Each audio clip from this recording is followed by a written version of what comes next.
ವಿಜಯನಗರ ವಿಧಾನಸಭಾ ಕ್ಷೇತ್ರದ ಮಾನ್ಯ ಶಾಸಕರಾದ ಶ್ರೀ ಎಚ್.ಆರ್. ಗವಿಯಪ್ಪರವರು ಇಂದು ಹೊಸಪೇಟೆಯ ಮಲ್ಲಿಗೆ ಹೋಟೆಲ್ ಆವರಣದಲ್ಲಿ ಮಾನ್ಯ ಕಾರ್ಮಿಕ ಇಲಾಖೆ ಸಚಿವರಾದ ಶ್ರೀ ಸಂತೋಷ್ ಎಸ್ಲಾಡ್ ಅವರ ನೇತೃತ್ವದಲ್ಲಿ ನಡೆದ ವಿಜಯನಗರ ಜಿಲ್ಲೆಯ ವಿವಿಧ ವರ್ಗಗಳ ಅಸಂಘಟಿತ ಕಾರ್ಮಿಕರಿಗೆ ಸ್ಮಾರ್ಟ್ ಕಾರ್ಡ್ ವಿತರಣೆ ಮತ್ತು ವಿವಿಧ ಯೋಜನೆಗಳ ಕುರಿತು ಅರಿವು ಮೂಡಿಸುವ ಕಾರ್ಯಕ್ರಮದಲ್ಲಿ ಅಧ್ಯಕ್ಷತೆ ವಹಿಸಿ ಪಾಲ್ಗೊಂಡರು.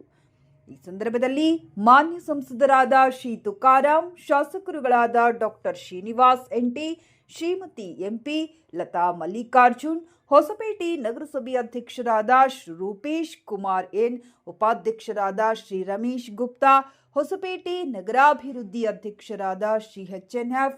ಇಮಾಮ್ ನಿಯಾಜಿ, ಜಿಲ್ಲಾ ಗ್ಯಾರಂಟಿ ಯೋಜನೆಗಳ ಅನುಷ್ಠಾನ ಪ್ರಾಧಿಕಾರದ ಅಧ್ಯಕ್ಷರಾದ ಶ್ರೀ ಕುರಿ ಶಿವಮೂರ್ತಿ, ಕಾರ್ಮಿಕ ಆಯುಕ್ತರಾದ ಡಾಕ್ಟರ್ ಎಚ್.ಎನ್. ಗೋಪಾಲಕೃಷ್ಣ, ವಿಜಯನಗರ ಜಿಲ್ಲಾಧಿಕಾರಿಗಳಾದ ಶ್ರೀ ಎಂ.ಎಸ್. ದಿವಾಕರ್ ಹಾಗೂ ಜಿಲ್ಲಾ ಪೊಲೀಸ್ ವರಿಷ್ಠಾಧಿಕಾರಿಗಳಾದ ಶ್ರೀ ಹರಿಬಾಬು ಬಿಎಲ್, ಮುಖ್ಯ ಕಾರ್ಯನಿರ್ವಾಹಕ ಅಧಿಕಾರಿಗಳಾದ ಶ್ರೀ ನಗ್ಜಾಯ್ ಮುಹಮ್ಮದ್ ಅಲಿ ಅಕ್ರಮ್ ರವರುಗಳು ಸೇರಿದಂತೆ ಮುಖಂಡರುಗಳು ಉಪಸ್ಥಿತರಿದ್ದರು.